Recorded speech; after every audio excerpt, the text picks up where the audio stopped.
Bugun O'zbekiston yetakchisining bevosita tashabbusi bilan mahallaga katta imkoniyat va vakolatlar berilib, 7lik tizimi joriy qilingan.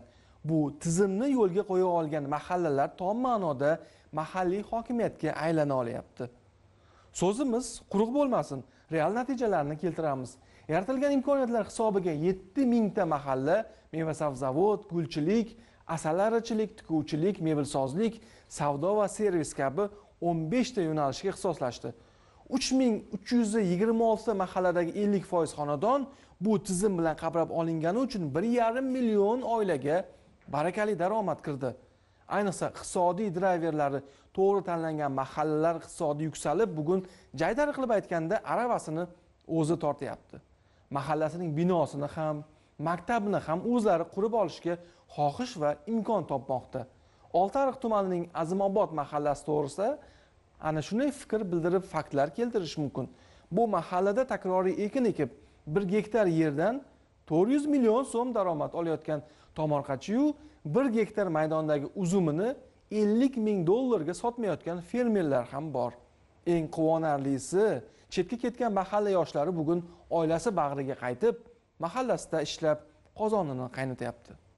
Oltiariq tumanining Azimobod mahallasi tuman markazidan olisda, Markaziy Farg'ona cho'llari hududida joylashgan. O'z nomi bilan cho'l hudud bo'lgan bu maskan yangi O'zbekistondagi hayotbaxsh islohotlar sabab bugun mutlaqo boshqacha qiyofada. Qisqa muddatda amalga oshirilgan bunyodkorlik ishlariga e'tibor qaratsak, eng avvalo 1977-yilda qurilgan va nurab borayotgan mahalla binosiga hashar yo'li bilan yangi nafas olib kirildi. 7lik uchun zamonaviy sharoitlar yaratildi. Shundan keyin mahalladagi asosiy muammolar yechimiga parallel kirishildi. Bir paytning o'zida tashabbusli byudjet loyihasi asosida mahalladagi 12 kilometrdan ortiq ichki yo'llar asfaltlashtirildi. Maktabgacha yoshdagi bolalarning maktabgacha ta'limga qamrovini oshirish uchun hashar yo'li bilan hududdagi 22-bolalar bog'chasi uchun 260 o'rinli qo'shimcha zamonaviy bino qurildi. Mahalla 7ligi atrofida jipslashgan faollar va aholi farzandlari ta'lim oladigan 26-umumiy o'rta ta'lim maktabini kengaytirish tashabbusi bilan chiqishdi. Ushbu maktab 680 o'ringa ega bo'lib, amalda 950 nafar o'quvchi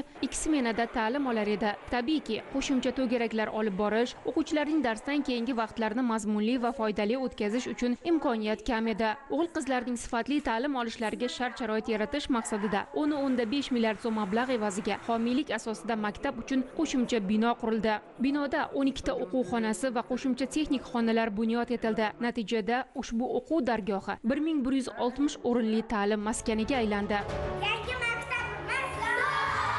Albatta, bugungi natijalarga o'z-o'zidan erishilmadi. Davlatimiz rahbarining tadbirkorlikni rivojlantirish, yerdan unumli foydalanish, ishlab chiqarish va eksport imkoniyatlarini kengaytirishlari tufayli biz shu kunlarga yetib keldik, deydi mahalla faollari. Muhtaram prezidentimiz yaratib bergan sharoitlardan kelib chiqib, tepadagi rahbarlar pastga tushdi. Oldingi rahbarlarimizni ko'rmasdik, idoradan chiqishmas edi. Bizning rahbarlarimiz kelishib, labbe deb yordam berishdi. Bitta narsaga xursand bo'laman. Viloyat hokimi xalq hashar bilan shuncha narsani qilsa, nima uchun men qarab turishim kerak edi? 500 million so'm pul berdi. Bizga bu 500 million pul maktab qurishimiz uchun xamir turish bo'ldi. Shunday ishlar amalga oshirilgandan keyin shunday mahallamiz ahillashdiki, bitta gapda aytsangiz, labbe deb javob beryapti.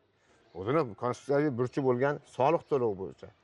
Soliqda viloyat hokimi shunday tashabbus bilan chiqdiki, kim birinchi o'rinlikni olsa, viloyatda shu 6 oy mobaynida kim birinchi o'rinlikni olsa, shunga katta mukofot beramiz deb e'lon bergandan keyin keldik mahallaga tushuntirdik. Navbat turib soliq to'lashdi. Biz 1 yillik soliqimizni 6 oy mobaynida to'lab qo'ydik. Buning natijasida biz birinchi o'rinlikka erishib, viloyat hokimining yana 500 million pulini olishga erishdik. Muhtaram prezidentimiz ham yaratib berayotgan sharoitini qarang. Mahallalarda endi 3 milliarddan pul beramiz deyapti.